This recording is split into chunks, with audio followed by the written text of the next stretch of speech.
Perang mungkin telah mereda, namun perang urat saraf belum benar-benar usai. Di saat Iran masih diselimuti duka, Presiden Amerika Serikat Donald Trump kembali melontarkan ancaman bahkan serangan. Washington menegaskan jika Iran kembali meningkatkan eskalasi, Amerika siap menuntaskan pekerjaan. We're either going to make a deal or we're going to finish the job, okay? And it won't be tough to finish the job. I'd rather make a deal because I don't want to affect 91 million people. We can knock down their bridges in 1 hour. We can knock out their energy supply, all of those big plants that they built, big, beautiful, modern plants. They had a lot of money. They don't have any money now. Rabu dini hari, Amerika Serikat melancarkan serangan baru ke sejumlah target militer di Iran. Komando Pusat Militer Amerika menyatakan operasi itu dilakukan untuk memaksa Iran membayar harga atas serangan terhadap kapal-kapal komersial di Selat Hormuz. Teheran langsung menuduh Washington melanggar kesepakatan sementara. Melalui unggahan di media sosial X, Wakil Menteri Luar Negeri Iran, Kazem Garibabadi, menyatakan serangan terbaru Amerika menunjukkan Washington telah mengingkari kesepakatan yang sebelumnya dibatu.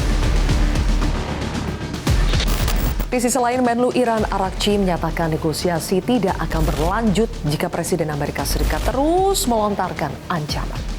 Iran juga memperingatkan Amerika Serikat dan Zionis Israel agar tidak melakukan kesalahan perhitungan, sebab setiap serangan disebut akan dibalas dengan respons yang keras.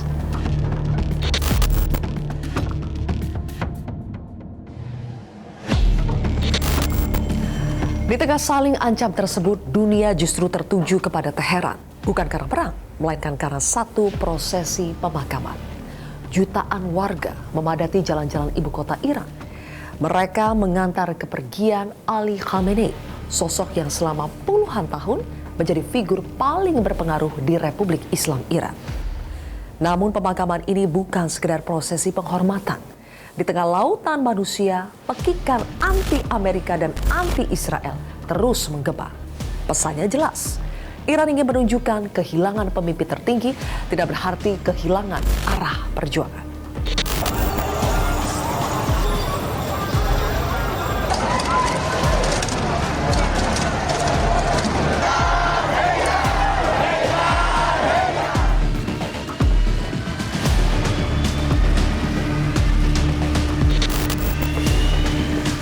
Selama lebih dari 3 dekade, Ali Khamenei bukan hanya pemimpin agama. Ia adalah pengendali arah politik, militer, hingga program nuklir Iran. Hampir seluruh keputusan strategis bermuara pada satu sosok. Karena itu wafatnya Ali Khamenei bukan sekedar pergantian pemimpin. Ini adalah ujian terbesar bagi sistem politik Iran sejak revolusi Islam.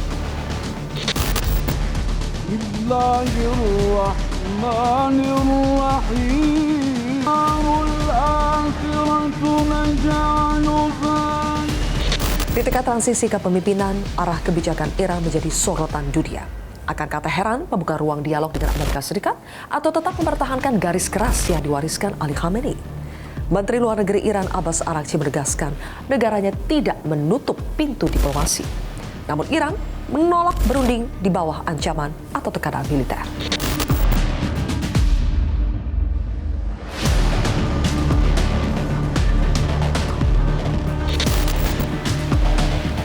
Perubahan kepemimpinan Iran bukan hanya urusan domestik. Iran berada di jantung kawasan yang memasok sebagian besar energi dunia. Setiap perubahan kebijakan di Teheran berpotensi mempengaruhi harga minyak, keamanan Selat Hormuz, hingga konflik di Gaza, Lebanon, Suriah, dan Yaman. Karena itu, dunia tidak hanya mengamati siapa pemimpin baru Iran, tetapi juga kemana arah kebijakan negara itu setelah era Ali Khamenei.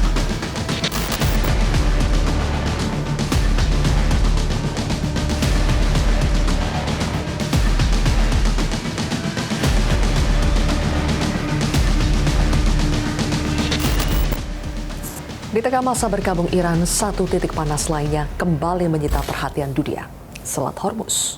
Jalur sempit yang menjadi urat nadi perdagangan energi global itu kembali memanas dalam sepekan terakhir. Insiden terhadap sejumlah kapal komersial memicu lonjakan harga pasar minyak dunia. Namun persoalannya bukan hanya soal keamanan. Teheran menegaskan setiap kapal harus melintasi jalur yang ditentukan otoritas Iran. Bahkan, pemerintah Iran tetap mendorong skema pungutan tarif atau biaya transit bagi kapal-kapal yang melintas.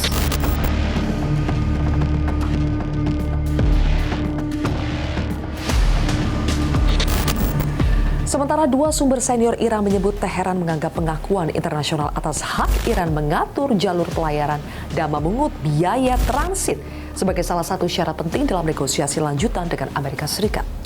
Jika isu ini gagal disepakati, bukan hanya hubungan Iran dan Amerika Serikat yang kembali memanas, tapi pasokan energi dunia, harga minyak hingga stabilitas ekonomi global juga ikut terpengaruh.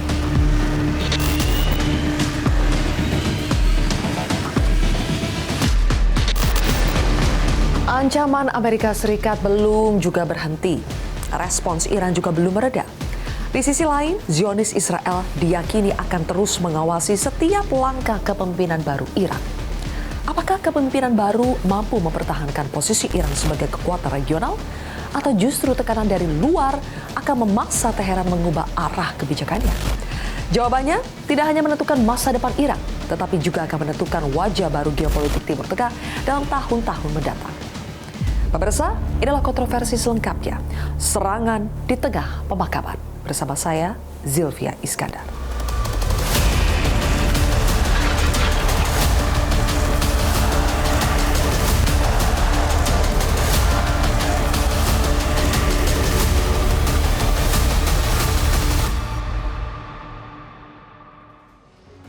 Pemirsa, sudah hadir 3 narasumber di studio Metro TV. Di sebelah kiri saya adalah tokoh perdamaian sekaligus Direktur Wahid Foundation, ada Yeni Wahid. Kemudian di sebelah kanan saya adalah pakar hukum internasional Profesor Hikmahanto Juwana dan juga Direktur Hubungan Eksternal Indo-Pacific Strategic Intelligence, Aisyah R. Kusuma Somantri. Apa kabar Bapak Ibu? Terima kasih sudah hadir di kontroversi pada malam hari ini. Nanti kami juga akan tersambung dengan kontributor kami yang berada di Iran. Tapi sebelum itu saya akan ke Mbak Yeni terlebih dahulu.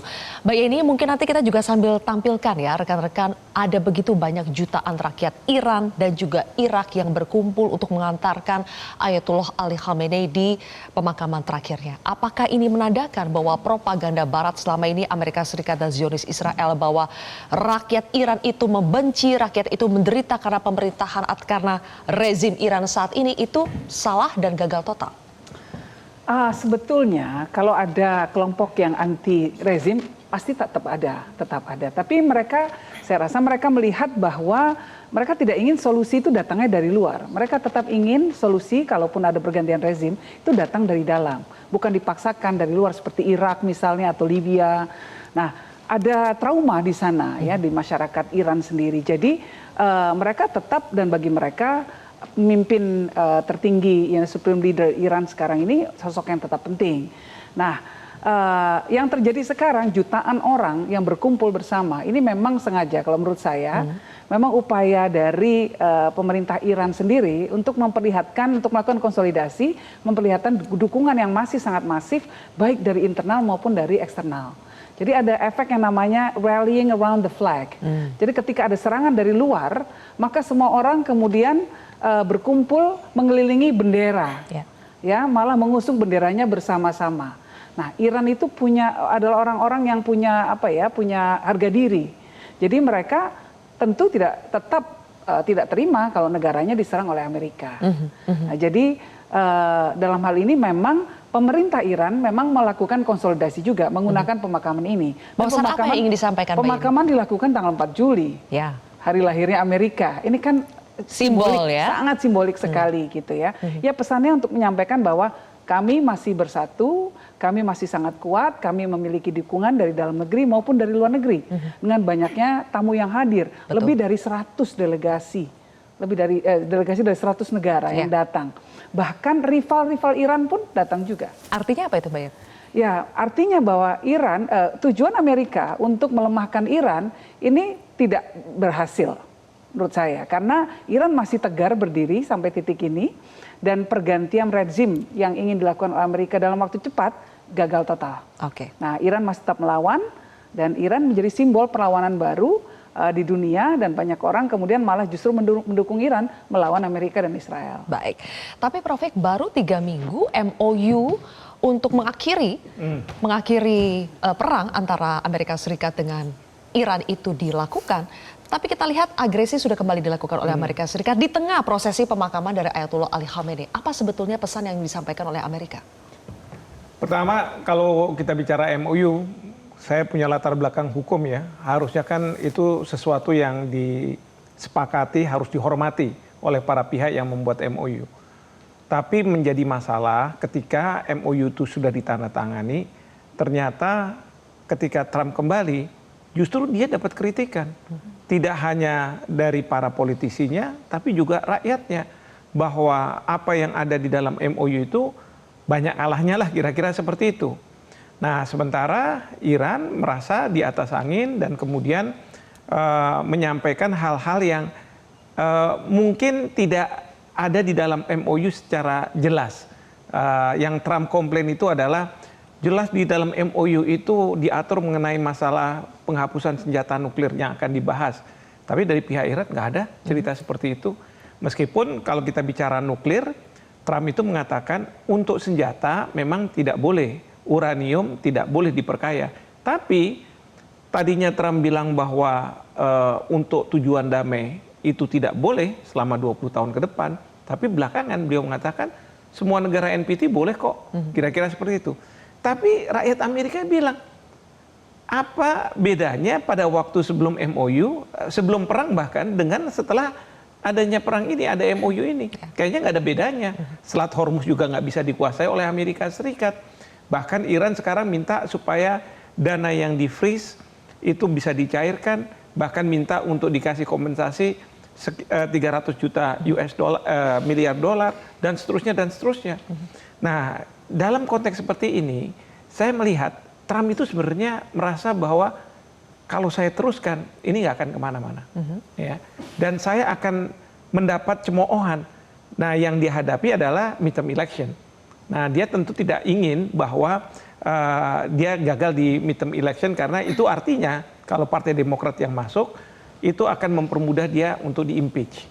Nah, oleh karena itu, Trump mencari celah bagaimana Amerika Serikat ini bisa menyudahi MOU itu dan kemudian melakukan serangan ke Iran. Nah, celah itu diambil ketika Iran melakukan serangan ke kapal yang sedang berlayar di Selat Hormuz yang tidak sesuai dengan tanda kutip jalur yang sudah ditentukan oleh Iran dan Oman. Nah, ini yang terus kemudian Amerika Serikat lakukan penyerangan dengan alasan bahwa kenapa kamu menyerang? Nah, terus kemudian Amerika menganggap Iran menyerang duluan. Betul.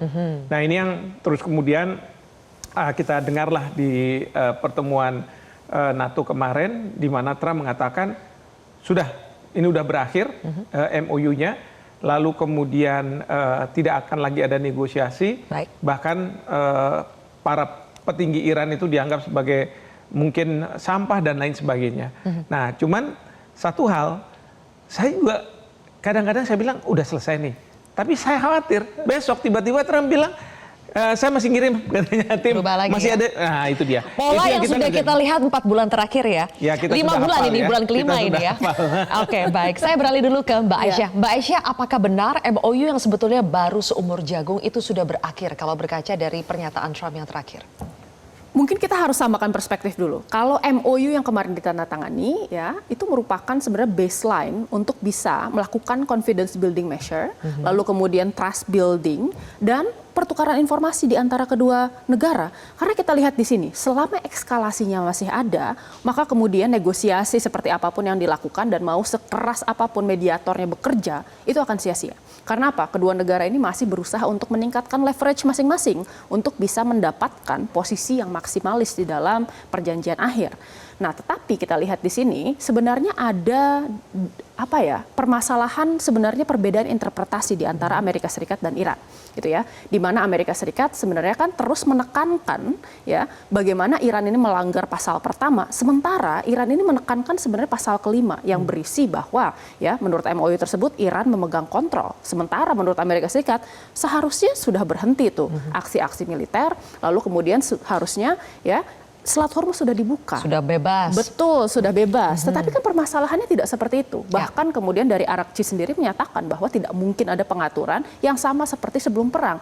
Berarti kan di sini kita lihat, Iran sendiri menginterpretasikan MOU tersebut sebagai sebuah kemenangan atau victor's peace, di mana kemudian ya orang yang memiliki strategic advantage di dalam peperangan itu bisa mengatur sebenarnya konfigurasi di dalam wilayah tertentu gitu. Nah, Amerika Serikat saya kira di sini itu merasa bahwa sebenarnya mereka banyak kalah. Betul, Trump dikritisi oleh orang-orang dalam negerinya, politisi-politisi dari hawkish Amerika, ya termasuk diantaranya adalah Lindsey Graham, lalu kemudian banyak diantaranya adalah influencer-influencer dari Partai Republikan, itu banyak sekali yang mengkritik Donald Trump dan bilang bahwa ini merupakan penandatanganan kekalahan oleh Donald Trump.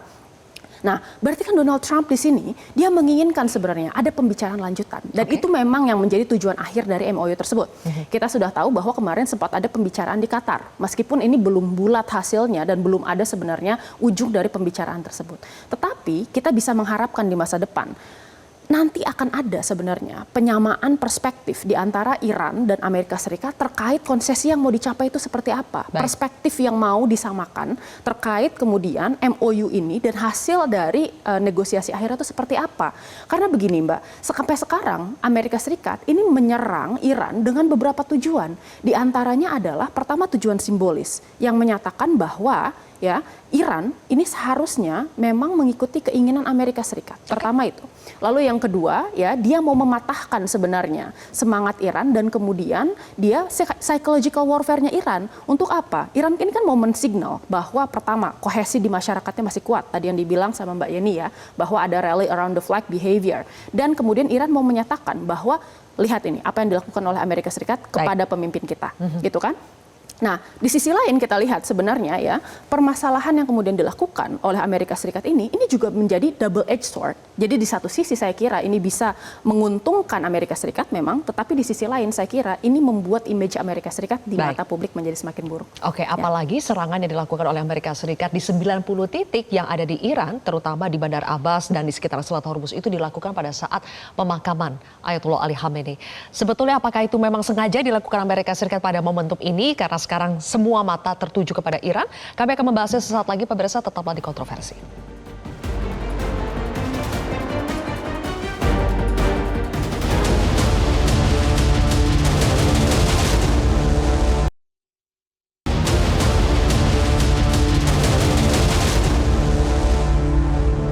To me, I think it's over. I don't want to deal with them anymore. They're scum. You know what scum is?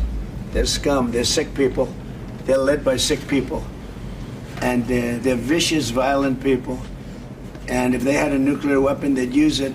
As far as I'm concerned, it's over. I'll speak to our negotiators. They want to negotiate. They're good people. Steve Witkoff, Jared Kushner. But they have to come back to me. As far as I'm concerned, it's just a waste of time dealing with them. They're liars. We make a deal. And if I make a deal with him, we have a deal. And he goes out, he talks. We make a deal. Everyone's agreed. No nuclear weapon. We make a deal. They go outside, talk to the press. They say, we never even talked about it. There's something wrong with them. They're cuckoo. Ya, pemirsa, itu pernyataan dari Presiden Amerika Serikat. Oke, Mbak Yeni Wahid, seberapa Anda melihat sentimen anti-Amerika dan dukungan kepada pemerintahan Iran itu kembali menguat dengan adanya pemakaman Ayatollah Ali Khamenei dan agresi Amerika yang dilakukan kepada Iran? Di Iran sendiri atau di seluruh dunia? Di Iran dan di seluruh dunia. Di Iran pasti sentimen anti Amerika dari dulu selalu kuat. Siapapun hampir selalu ya, terutama ketika pemerintahan Iran berganti model jadi wilayatul faqih. Jadi ketika Khomeini itu menjadi pemimpin tertinggi di Iran, ya, maka salah satu hal dari revolusi Iran itu yang paling penting adalah sentimen anti Amerikanya sangat kuat sekali. Dan anti Zionis ya, Mbak? Anti Zionis dan anti Amerika. Dan sebetulnya bukan cuma di Iran saja, tapi di seluruh dunia. Karena Imam Khomeini itu dulu mengatakan bahwa ideologi ini harus diekspor ke seluruh dunia. Makanya kita lihat waktu itu terutama di kalangan banyak sekali aktivis-aktivis Islam gitu ya, ikut juga kemudian anti Amerika karena terpengaruh dari gerakan-gerakan revolusi Iran ini tahun 1979. Ya. Nah ini masih berlanjut sampai sekarang karena memang belum ada pergantian pemerintahan kan. Tetapi di sisi lain juga ada kelompok-kelompok yang pro demokrasi yang menginginkan agar Iran tidak lagi dipimpin oleh ulama, dipimpin oleh orang presiden yang memang dipilih tanpa ada intervensi dari agama gitu ya. Nah jadi sekarang ini saya rasa hampir semua rakyat Iran ya pastinya sangat anti Amerika karena negaranya diserang. Dan ketika diserang kan hampir semuanya terkena. Kecuali diaspora Iran yang ada di luar negeri, yang mungkin nggak kena langsung. Misalnya Iran yang di diaspora Iran yang ada di Amerika, keluarganya Shah Iran dulu, ingin menggunakan momentum ini untuk melakukan pergantian rezim juga, untuk menunggangi momentum agar bisa kembali dan bahkan bisa menjadi proksinya Amerika untuk memimpin Iran. Tapi sampai sekarang tidak bisa terjadi. Karena sebagian besar masyarakat Iran ya memang di titik ini ya masih tidak bisa melakukan pergantian rezim dari dalam sendiri. Dan dampaknya kepada dunia menurut Anda Mbak Yeni, ada banyak pemimpin dunia yang hadir pada pemakaman ini, termasuk juga negara-negara dari Timur Tengah. Yang buat saya menarik adalah datangnya Saudi dan absennya UAE. Jadi Uni Emirat Arab nggak ada. Dia malah parade senjata, pesawat tempur bersama dengan pasukan Amerika. Di mana? Di Amerika sendiri, di Washington. Nah, sementara Saudi itu justru mengirim delegasinya. Nah, walaupun sempat ramai di jagat sosial media karena ada ayat Quran yang dibacakan yang dikatakan menyindir delegasi Saudi gitu, Ali Imran ya. Nah, tetapi saya melihat bahwa ini bukan hal kecil karena bagaimanapun Saudi tetap menjadi salah satu negara yang mengalami serangan oleh Iran. Bahkan saya pernah membaca statistiknya yang dikeluarkan oleh Al Arabiya, media Saudi gitu ya, media Timur Tengah, dikatakan bahwa serangan Iran ke Israel itu hanya sekitar 17%, sementara serangan Iran ke negara-negara Timur Tengah itu sampai 83%. Artinya ada mereka merasa juga jadi korban nih. Walaupun Iran mengatakan yang kami serang adalah basis-basis militer Amerika. Nah, tapi dari negara-negara Timur Tengah mengatakan enggak kok, kamu juga nyerang pelabuhan, kamu nyerang hotel, kamu nyerang tempat sipil mereka ya. Iya. Nah, bagi saya menarik bahwa Saudi tetap datang. Artinya Saudi menginginkan tetap ada ruang diplomasi yang terbuka di sana. Menginginkan tetap ada dialog yang dibuka agar ada normalisasi. Ya, terutama dengan Selat Hormuz bisa dibuka karena sekarang kan semua kena dampak ekonominya ke semua negara di dunia karena harga minyak melonjak naik. Ya, walaupun Saudi senang aja kalau harga minyak naik karena mereka negara pengekspor minyak ya. Tetapi bahwa suasana dunia menjadi tidak stabil. Oke, suasana dunia menjadi tidak stabil. Prof Fik, saya ingin memperpanjang tadi apa yang disampaikan oleh Mbak Aisyah. Kan sebetulnya mereka itu memegang MOU yang sama. Harusnya redaksionalnya juga sama meskipun mungkin bahasanya berbeda. Tapi kenapa interpretasinya bisa berbeda, terutama menerjemahkan aturan mana yang saat ini berlaku di Selat Hormuz. Ini sebetulnya aturan yang sebelum perang atau setelah mereka perang?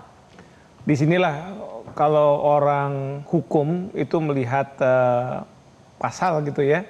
Kata dan kalimat itu bisa multitafsir. Itu yang pertama. Dan yang kedua, tentu di sini ada kepentingan dari masing-masing negara. Jadi kalau misalnya kita bicara Selat Hormuz, Amerika Serikat mintanya kamu bebaskan Selat Hormuz itu, kapal bisa keluar, nanti blokade yang dilakukan oleh Amerika Serikat akan kami cabut gitu ya. Tapi Iran mengatakan, oh enggak seperti itu. Kita akan bebaskan, tapi ada rute-rute yang harus dilewati. Satu, karena dia kerjasama dengan Oman. Dan yang kedua, ada pengenaan walaupun bukan tarif gitu ya. Tapi pengenaan biaya untuk memandu kapal-kapal itu di wilayah-wilayah yang aman. Sehingga dari pihak Iran akan mendapatkan fee. Betul. Nah di sini Amerika Serikat, oh enggak seperti itu. Jadi mereka berbeda pendapat di sini. Dan Amerika Serikat juga tidak setuju kalau misalnya ada penentuan jalur-jalur tertentu yang ditentukan oleh Iran. Jadi menurut Amerika kalau free ya bebas sama sekali, ya kan? Itu seringkali terjadi permasalahan seperti itu. Walaupun apa yang sudah ditulis ya itu sudah kelihatannya udah clear, Iya. tapi dalam pelaksanaannya, implementasinya itu bisa berbeda. Ya, kalau misalnya kita bicaralah kebebasan beragama, kalau di Amerika kebebasan beragama boleh beragama, tapi boleh juga tidak beragama. Tapi kalau di Indonesia kan kebebasan beragama harus memilih salah satu agama, kan gitu, tidak mungkin tidak beragama gitu. Nah, jadi hal yang seperti ini yang menjadi permasalahan, dan kelihatannya dari pihak Iran justru pandai mentwist katakanlah kata atau kalimat kemudian diimplementasikan. Ini yang membuat Trump semakin frustrasi. Jadi dia merasa bahwa apa yang disepakati itu katakanlah sekarang merasa lebih berpihak kepada Iran karena dapat serangan-serangan itu. Yang kedua, karena kepandaian dari Iran yang makanya tadi dia bilang kuku itu, ya, orang kita udah sepakat bilang nggak ada nuklir. Kok tiba-tiba para pemimpin di Iran mengatakan bahwa nggak ada kesepakatan itu, ya, sampai dia bilang kan ini kan orang gila aja nih kayak gini.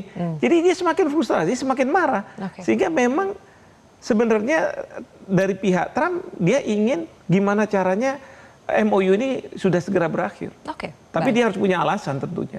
Iya, harus ada yang bisa merasionalkan itu ya. Betul. Mbak Aisyah, sebetulnya kan kita tahu bahwa di Iran sendiri ketika MOU itu terjadi ada kubu yang tidak sepakat sebetulnya.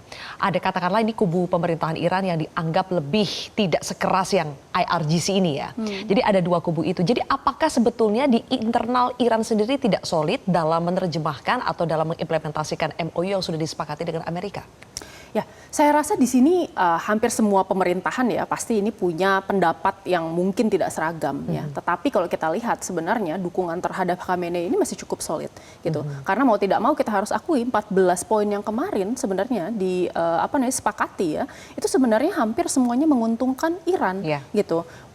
Justru di sini kalau kita lihat ya dari Iran sendiri sebenarnya posisinya cukup solid di dalam hal ini. Cuma kan memang ada sebagian ruang sebenarnya keraguan terkait apakah kemudian ini visible untuk dilakukan. Karena harus dipahami bahwa ini bukan MOU akhir. Pasti nanti akan ada sebenarnya diskusi-diskusi lain yang menjadi diskusi lanjutan. Nah, ini yang diinginkan oleh Amerika Serikat juga, bahwa nanti akan ada perjanjian baru yang kemudian dilandasi dari MOU kemarin yang mungkin akan lebih menguntungkan Amerika Serikat. Nah, sebenarnya yang ditakutkan itu kan sebenarnya retaliasi dari Amerika Serikat, yang mana sudah kita lihat, sudah ada nih sekarang. Dan kemudian karena frustrasinya Amerika Serikat dalam menaikkan leverage, sekarang yang dilakukan adalah pertama, dia berusaha untuk memecah sebenarnya masyarakat Iran, kan? Dan jadi dia berusaha untuk kemudian membuat seolah-olah sebenarnya mereka ini mendapatkan serangan karena memang ya posisi government-nya ya sebenarnya yang terlalu keras dalam melakukan negosiasi. Lalu yang kedua kita lihat, yang ingin diputus itu adalah lifeline dari masyarakat Iran. Jadi sebenarnya sekarang kan kita melihat bahwa serangan-serangan kembali ke fasilitas sipil, jembatan, rumah sakit, ya, lalu kemudian kereta gitu. Dan ini kan menandakan bahwa Amerika Serikat berusaha untuk memotong kapasitas Iran untuk bisa bertahan di dalam perang yang sifatnya itu adalah atrisi, gitu ya. Di satu sisi saya kira sebenarnya Amerika Serikat ini berharap bahwa tadi perpecahan di dalam pemerintah Iran ini menjadi semakin besar. Tetapi di sisi lain saya kira ini juga pisau bermata dua. Kenapa? Karena masyarakat Iran sekarang dalam situasi berkabung, dalam situasi di mana mereka kemudian ini disatukan oleh meninggalnya pemimpin mereka, saya kira mereka akan menganggap Amerika Serikat sebagai musuh bersama. Justru sekarang masyarakat Iran semakin terkonsolidasi, mereka semakin menjadi satu, Mbak. Betul, saya kira begitu. Nah, tetapi kan perlu kita lihat ya, memang ada juga ya suara-suara anti pemerintah, tadi sudah disebutkan oleh Mbak Yeni. Tapi permasalahannya begini, Mbak, saya kira sebenarnya intelijen ini sudah bermain dari dulu di Iran, baik itu intelijen dari Israel, Amerika Serikat maupun dari Kurdi, ya. Tetapi permasalahannya kita lihat di sini dalam situasi sekarang, ya, di mana kemudian behavior rally around the flag ini sedang kuat-kuatnya di Iran, gitu ya. Saya kira mustahil bagi gerakan yang pro demokrasi untuk muncul ke permukaan, karena ya meskipun saya kira sebenarnya ada sentimen juga untuk kemudian menyelesaikan dari dalam, sebenarnya ada ketakutan juga, karena kita tidak bisa menghapuskan kenyataan bahwa pemerintah Iran ini sangat keras terhadap gerakan-gerakan yang yang pro demokrasi gitu ya.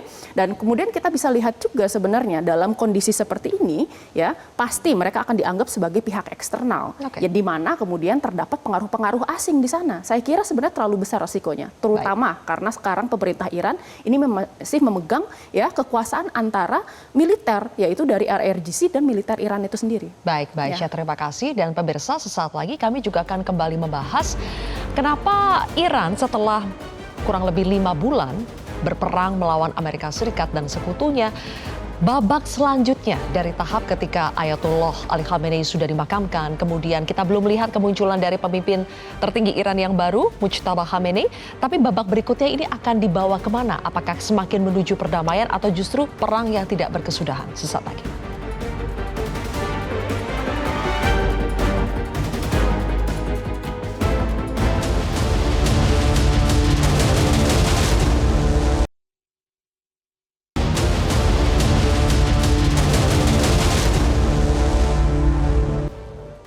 Baik, ini saya ingin mendalami kenapa Arab Saudi mengirimkan delegasinya sementara Uni Emirat Arab tidak mengirimkan delegasinya. Sebetulnya kenapa? Kenapa sampai sekarang Iran rasanya sendirian di antara negara-negara yang ada di Asia Barat, di Timur Tengah ini? Ya, jadi sepertinya Uni Emirat Arab traumanya lebih dalam. Karena mereka lebih dekat juga kan, jaraknya kan cuma selemparan batu kira-kira dengan Selat Hormuz itu dipisahkannya. Jadi dia mungkin sudah berpikir bahwa masa depannya haruslah bersama Amerika bukan bersama Iran bagi Uni Emirat Arab. Karena juga dulu dalam sejarahnya memang ada trauma besar sih. Ketika tahun 70-an ketika ada vakum kekuasaan, bukan vakum ini ya, kekuatan di Uni Emirat Arab, dulu kan dikuasai sama Inggris. Nah, Inggris itu waktu itu sudah mulai melemah nih negaranya. Mulai melemah, terus Inggris mau cabut dari UAE, dari Uni Emirat Arab. Nah, waktu itu Uni Emirat Arab ingin mendeklarasikan dirinya sebagai negara merdeka nih bareng-bareng. Nah, pada saat itulah Iran mulai masuk karena tetanggaan, dia mau ambil teritorinya. Jadi pertama memang ada friksi-friksi sejarah yang sudah ada sejak lama di antara mereka. Nah, yang sekarang Iran kemudian juga menganggap bahwa Uni Emirat Arab ini dianggap mendekat ke Israel gitu, ada anggapan semacam itu dan mendekat ke Amerika gitu. Nah, jadi apalagi dengan ditandatanganinya Abraham Accord ya, perjanjian Abraham dulu gitu. Lalu kemudian Uni Emirat Arab melakukan normalisasi hubungan dengan Israel misalnya. Jadi Iran makin garang lagi nih, apalagi tetangga gitu kan. Jadi makin kenceng lagi. Nah, buat Uni Emirat Arab, mereka juga merasa paling banyak diserang. Nah, sebetulnya kenapa Amerika juga menyerang balik pada saat pemakaman ini? Salah satu alasan yang dipakai Amerika adalah ini Iran menyerang-nyerang negara-negara Teluk. Nah, Iran tuh negara-negara Teluk memang banyak yang nggak cocok sama Iran. Jadi kayak Bahrain misalnya. Bahrain tuh nyalahin Iran. Karena Bahrain itu mayoritas adalah Syiah. Sementara pemerintahnya Sunni. Nah, tahun 2011 dulu ada pergolakan di mana pemerintah di demo besar-besaran lah oleh masyarakat yang Syiah ini. Bahrain pemerintahnya menganggap ini Iran nih yang provokasi nih, gitu loh. Nah, kayak Saudi juga kan urusannya di Yemen misalnya gitu ya, lalu Libanon, Hizbullah, Houthi semuanya dianggap proksi-proksi dari Iran nih. Nah, mereka semua itu merasa terganggu negara-negara ini. Iran menyuplai senjata kemana-mana, termasuk ke Hamas. Nah, itulah yang kemudian membuat ketegangan-ketegangan hubungan selama ini. Ini yang banyak tidak dipahami oleh masyarakat Indonesia. Dipikir Timur Tengah itu sama semua, enggak. Sebetulnya ini enggak akur, sangat tidak akur gitu. Sudah ada hubungan historis yang panjang ya? Sangat, betul gitu. Jadi yang buat saya yang menarik adalah Saudi datang, walaupun dia banyak diserang, termasuk lihat kena misil, kena serangan bom juga dari Iran, tapi tetap datang. Ini artinya dia menunjukkan bahwa Saudi tetap ingin agar ada normalisasi hubungan lagi dengan Iran. Baik. Nah, ini yang paling buat saya menarik sekali, karena berarti Saudi berbeda sama Uni Emirat Arab sekarang. Oh, oke. Prof Ik, seharusnya tatanan dunia ini sekarang berbeda ya, semenjak adanya agresi Amerika Serikat Zionis Israel terhadap Iran. Menurut Anda apa sekarang polanya itu seperti apa? Kubu atau kutubnya itu sekarang di mana? Antara Iran di satu sisi, kemudian sekutu Amerika di satu sisi. Bagaimana sekarang hubungan mereka? Pertama yang kita perlu lihat dulu ya adalah setelah katakanlah Trump mengatakan ini sudah berakhir MOU-nya, what next gitu kan, Ya. Terutama juga untuk Iran. Jadi kalau saya lihat bahwa Iran akan menunggu sampai dia mendapat serangan. Kalau dia mendapat serangan, dia akan serang balik. Dan ini sudah dilakukan. Nah, intensitasnya juga tergantung intensitas dia diserangnya seperti apa. Sementara Trump itu yang kerepotan itu adalah dia tidak akan mendapatkan budget yang diinginkan untuk melakukan serangan ke Iran. Benar-benar katakanlah menekuk lutut dari Iran kedaulatannya. Nah, oleh karena itu terhadap perang ini, dugaan saya adalah ini akan diambangkan. Jadi yang namanya MOU sudah tidak berlaku, apalagi perjanjian perdamaian ya, karena dasarnya adalah MOU itu. Jadi sudah benar-benar tamat nih, Prof. Bukan tamat, artinya diambangkan. Diambangkan? Sekali-sekali aja ada serangan. Kayak Ukraina dan Rusia kan juga nggak ada perjanjian perdamaian, tapi sekali-sekali ada serangan. Oke. Ya. Nah, itu situasinya akan seperti itu karena bagi Trump sekarang cuma ancaman-ancaman saja. Kemungkinan besar ancaman-ancaman saja, tapi tidak kemudian melakukan serangan ke Iran. Nah, Iran dalam posisi pokoknya kita harus bersatu. Kita tidak boleh runtuh kedaulatan kita. Meskipun di dalam Iran tadi sudah disampaikan ada yang pro demokrasi, tapi ada juga yang hawkish juga. Ya. Mereka menyalahkan presiden dan menteri luar negeri Iran Ya. karena kesepakatan ini dianggap tidak berpihak pada Iran sekali begitu ya. Nah, tapi itulah dinamika. Nah, jadi situasinya seperti itu. Pertanyaan berikutnya adalah bagaimana nih negara-negara di Teluk? Betul. Apakah mereka masih mau meng-host pangkalan militer Amerika Serikat? Ya, karena mereka tahu kalau mereka host pangkalan militer Amerika Serikat itu akan menjadi Selalu sasaran jadi dari sasaran. Iran, Iya. kan kira-kira gitu. Iya. Sekarang aja kalau Amerika menyerang pastilah mereka akan serang ke Betul, Bahrain, dan Kuwait. lain sebagainya, betul. Nah, jadi mereka ini yang di negara Timur Tengah akan berpikir ya bahwa Iran ini juga tidak bisa dianggap remeh. Betul. Itu satu. Yang kedua adalah bagaimana dengan Selat Hormuz? Apakah Selat Hormuz ini ya sudah itu akan dikelola oleh Iran dan Oman dan kemudian mereka surrender dengan permintaan dari Iran bahwa ada fee. Kayak kita kan di Selat Malaka itu nggak boleh sebenarnya secara internasional dikenakan tarif gitu ya. Tetapi ada kapal-kapal pemandu. Ini kapal-kapal dari Singapura untuk kapal-kapal tanker itu karena di sana dangkal begitu ya, supaya tidak karam. Jadi pemandu dan itu ada fee-nya. Mungkin model seperti itu yang akan diambil karena bagi Iran untuk survival dia harus mendapatkan uang. Ya. Itu dari situ. Karena kalau misalnya janji aset yang dibekukan itu tidak cair, lalu kemudian 300 juta US dollar yang dijanjikan untuk rekonstruksi juga tidak ada, ya dari mana uang itu kan? Nah itu jadi seperti itu. Yang ketiga yang paling penting juga adalah kan Amerika Serikat sekarang melift sanksi ya untuk sementara selama MOU ini berjalan gitu ya. Tapi sekarang udah nggak lagi. Ya.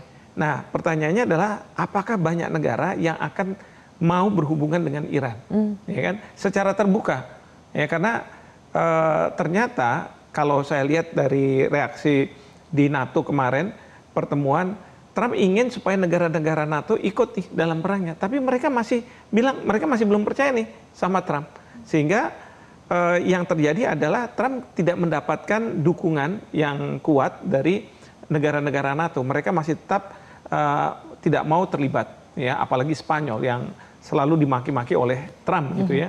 Nah jadi situasinya adalah ke depan ini Timur Tengah harus bisa menyesuaikan, tapi dengan catatan nih, ini masalah Israelnya. Ya. Karena Israel ini dia sangat khawatir bahwa kalau misalnya negara-negara di Timur Tengah ini akan ada katakanlah perdamaian, jangan-jangan ini bisa berpengaruh pada eksistensi dari Israel di sana begitu ya. Apalagi kalau misalnya kekuatan Iran sangat bisa berpengaruh untuk bisa melakukan serangan-serangan ke Israel. Nah yang paling sekarang dikhawatirkan oleh Israel itu sebenarnya Turki. Sementara kemarin Amerika Serikat sudah bicara sama Turki bahwa ada sanksi-sanksi tertentu yang sekarang akan dicabut. Kira-kira seperti itu. Nah pertanyaan kita adalah apakah Turki akan mulai menjinak gitu ya, atau yang sekarang ini sering dikritik oleh Iran, kamu dalam perang kayak gini kok kamu diem aja. Harusnya kamu melakukanlah, bantu-bantu ke kita dan serangan dan lain sebagainya. Sesama Muslim kita harusnya seperti itu. Itu kalau nggak salah ayat suci yang juga dilantunkan untuk delegasi Turki yang datang ke pemakaman Ali Khamenei. Iya, iya. Oke, jadi banyak pesan sebetulnya di situ ya. Betul. Baik, nanti Mbak Aisyah kita akan bahas lagi usai jeda pemirsa. Kembali lagi kita ingin menganalisis sebetulnya sekarang babak barunya ini akan kemana arahnya. Masih adakah kemungkinan kembali ke meja perundingan atau kita akan kembali memasuki fase genting dan dunia akan kembali merasakan dampak dari peperangan ini? Sesaat lagi.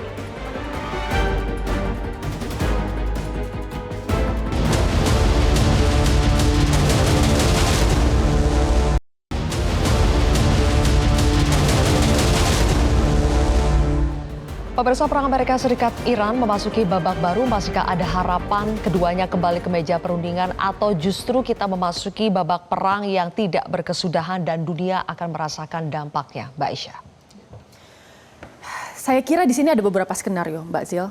Yang pertama, ini perangnya bisa berakhir di bulan Agustus atau Juli karena tekanan pertama dari segi kelelahan ekonomi, lalu kemudian kebutuhan energi yang semakin meningkat. Karena mau tidak mau kita harus mengakui bahwa apa yang menyakiti Iran itu menyakiti seluruh dunia juga, terutama Amerika Serikat. Karena sekarang Donald Trump itu gagal memenuhi 2 dari 3 kampanyenya. Yang pertama masalah imigrasi dilakukan, yang kedua masalah penurunan harga-harga di dalam negeri, serta kemudian menghentikan seluruh perang di luar negeri itu gagal. Ya, dan kita mengalami sekarang kemudian kenaikan harga di mana-mana. Indonesia mungkin kenaikan BBM hanya 30%, tapi di negara-negara Asia lain seperti misalnya Filipina atau Myanmar itu mencapai 50-60%. Jadi itu angka yang luar biasa. Jadi ketika kemudian kebutuhan energi semakin tinggi, desakan politik dalam negeri di Amerika Serikat semakin tinggi juga, ada kemungkinan Trump ini harus terdesak membuat pilihan yang sulit. Dia harus abandoning ya desakan dari hawkish politician di Amerika Serikat dan kemudian dari Israel juga untuk bisa mengakomodir sebenarnya suara-suara dari politik domestik serta ya negara-negara di lingkungan global. Yang pertama itu. Lalu yang kedua, kemungkinan besar di bulan November. Karena apa? Pemilu sela. Ya, tadi sudah dibahas oleh Prof. Hik juga bahwa ketika kemudian popularitas dari Donald Trump ini semakin menurun, mempengaruhi elektabilitas dari Republikan, maka kemudian kita akan melihat Amerika dari babak baru gitu ya, di mana ada kemungkinan besar Donald Trump akan diimpeach dan kebijakan untuk kemudian melanjutkan perang, political will-nya kemungkinan besar akan hilang, gitu. Lalu kemudian kemungkinan ketiga adalah benar digantungkan, ya. Jadi tidak akan ada perubahan fundamental di antara kedua belah pihak. Nah, sekarang kita bicara tentang negosiasi, apakah mungkin untuk dilanjutkan atau tidak. Saya kira sekarang yang kemudian menjadi perhitungan itu adalah chicken game theory, di mana kemudian kedua belah pihak ini sama-sama berusaha menaiki tangga eskalasi untuk kemudian melihat di mana nih titik stalemate-nya. Permasalahan ini titik stalemate-nya tidak pernah tercapai di antara kedua belah pihak. Jadi dua-duanya masih berusaha untuk terus naik. Iran jelas dia akan terus naik karena ini merupakan existential crisis untuk mereka, existential threat ya. Kalau untuk Amerika Serikat ya, dia ada titik di mana kemudian dia pasti lelah secara ekonomi, militer dan kemudian secara diplomasi. Nah, oleh karena itu kita lihat sebenarnya tidak mungkin ada konsesi yang lebih menguntungkan salah satu pihak karena itu dihentikan. Ya, kemungkinan lain adalah kedua belah pihak terus tetap menggantungkan konflik ini ya. Tetap kemudian melakukan serangan-serangan dalam skala terbatas, apakah itu melalui kemudian pasukan khusus, apakah melalui kemudian perusakan fasilitas dan lain-lain, atau kemudian kita lihat juga di sini kemungkinan lainnya adalah dua-duanya stand down dan melakukan konsesi. Tapi untuk bisa melakukan itu, karena itu merupakan pilihan terbaik ya, ada salah satu pihak yang harus menyatakan bahwa oke, kita jangan eskalasi kembali. Ya, kita selesai dan itu harus disepakati oleh kedua belah pihak. Nah, pertanyaannya bagaimana cara untuk melakukannya? Ini yang sulit ya, karena kita lihat sebenarnya semua cara untuk bisa mendudukkan mereka di meja perundingan itu selalu berakhir dengan kegagalan. Nah, kita bisa lihat ada beberapa solusi alternatif yang bisa dilakukan selain kemudian kita mengandalkan kerja keras dari mediator. Ya, bisa jadi misalnya komunikasi di antara elit politik melalui hotline. Ini yang selalu kemudian diusulkan tetapi belum pernah terjadi. Kan ini bisa kemudian menjadi alternatif. Lalu kemudian ya penyampaian misalnya melalui lagi-lagi mediator ya, atau misalnya ternyata ya kita bisa melihat bahwa ini dibawa ke misalnya forum multilateral. Saya kira banyak pilihan yang bisa dilakukan selain terus mengekskalasi. Jadi sebenarnya kita harapkan ya pilihan-pilihan alternatif itu bisa menjadi salah satu pilihan untuk dua pihak yang berkonflik. Prof. Hik, 4 bulan sebetulnya jelang pemilu lalu selah di Amerika Serikat, tapi kita lihat Trump malah menggagalkan sendiri MOU-nya yang membuka jalan perundingan damai dengan Iran. Jadi bagaimana Anda melihatnya dampaknya terhadap kondisi politik internal Amerika? Yang pasti adalah kalau misalnya ternyata Demokrat bisa menguasai Kongres gitu ya, dan ada impeachment, pergantian pemimpin itu bisa juga menjadi sesuatu yang terjadi perubahan, ya. Karena bisa jadi Partai Demokrat kalau misalnya ada dua kemungkinan. Pertama adalah nggak mungkin langsung Partai Demokrat, tapi Vance yang akan menjadi presiden. Betul. Katakanlah kalau seperti itu, mungkin approach-nya akan berbeda dengan Trump. Karena apa? Vance tahu sekali bahwa di bawah Trump itu uncertainty itu sangat-sangat tinggi. Ya, apa yang dia bicarakan itu kadang tidak konsisten. Nah, tentu Vance itu berbeda sekali. Dia kepingin ada sesuatu breakthrough dan dia tahu bahwa supaya mungkin dia bisa tetap berkuasa bahkan dipilih pada pemilu berikutnya, maka dia harus memberikan kenyamanan dalam pengambilan keputusan bagi rakyat Amerika Serikat. Ya, pendekatannya harus berbeda dari Trump ya? Tentu harus berbeda. Oke. Nah, kita juga tidak tahu di Iran seperti apa, ya. Apakah kemarin-kemarin ini ada yang mengatakan bahwa negosiator Iran akan diganti dan lain sebagainya. Nah, ini yang kemungkinan-kemungkinan yang bisa terjadi, yang pada akhirnya yang tadinya diambangkan akhirnya ya sudah akan selesai, tapi begitu saja tanpa ada perjanjian ini dan lain sebagainya. Okay. Karena kalau yang sekarang ini kan posisi Trump tidak boleh tergoyahkan karena dia pokoknya mau supaya bisa menekuk kedaulatan dari Iran. Nah, sementara Iran posisinya adalah dia tidak mau, kira-kira seperti itu. Oke, tarik ulur ketidakpastian ini kan sangat berdampak kepada seluruh dunia nih. Mbak Yani, kita merasakan sendiri harga minyak, harga barang-barang lain ikut naik. Seharusnya kan dunia internasional bisa berbuat lebih, Mbak Yani. Tapi kenapa ya? Kenapa kita masih begini-begini saja? Kenapa dunia internasional rasanya belum bisa mendesak kedua negara atau ketiga negara dengan Israel untuk bisa menghentikannya? Karena dunia internasional itu secara realita sebetulnya masih sangat dikendalikan oleh beberapa orang yang punya hak veto di PBB. Dan itu hanya beberapa negara saja. Dan tetap porosnya masih sangat dikendalikan oleh Amerika. Ketika Trump mengancam tidak akan membiayai PBB lagi, panik semua itu PBB. Jadi memang kita senang nggak senang ya, Amerika itu perannya masih sangat besar dan dia masih sangat bisa membuat dinamika ya, menciptakan dinamika yang betul-betul berbeda di dunia. Begitu Trump mengancam ada tarif, semuanya goyang, semua negara bereaksi, nggak ada yang nggak kena. Bahkan Cina pun yang paling punya kekuatan secara ekonomi untuk melawan Amerika pun memutuskan untuk bernegosiasi. Xi Jinping tetap ketemu sama Trump. Artinya memang Amerika tetap kekuatan besar dan inilah yang dilihat oleh negara-negara Timur Tengah. Kenapa mereka kemudian ketika berhadapan dengan Iran gitu ya, mereka memilih berada bersama Amerika. Karena secara fakta Amerika yang persenjataannya masih sangat masif, sangat kuat. Lalu kemudian yang kedua secara ekonomi dia masih menguasai perdagangan dunia. Itu jadi PBB-nya mandul, nggak bisa melakukan apapun gitu ya. Jadi semua konsep-konsep multilateral dan lain sebagainya pada dasarnya hanya cantik di atas kertas, tetapi ketika dalam di lapangan nggak bunyi sama sekali. Justru hubungan-hubungan dialog-dialog yang dibangun oleh aktor-aktor yang nggak kelihatan, yang di belakang ya, tersembunyi. Ini misalnya Steve Witkoff, Jared Kushner dan lain sebagainya, yang kemudian mungkin ketemu sama tokoh-tokoh UAE, Saudi dan lain sebagainya. Inilah yang justru akan membuat dinamika yang menentukan nasib dari konflik ini ke depan. Baik kalau begitu, Mbak Yani. Terima kasih Prof. Hik dan juga Mbak Aisyah. Terima kasih sudah bergabung di Kontroversi. Pemirsa, demikianlah Kontroversi pada hari ini. Saya Zilvia Iskandar pamit undur diri. Sampai jumpa. Metro TV. Jelajahi cara baru mendapatkan informasi. Download Metro TV Extend sekarang.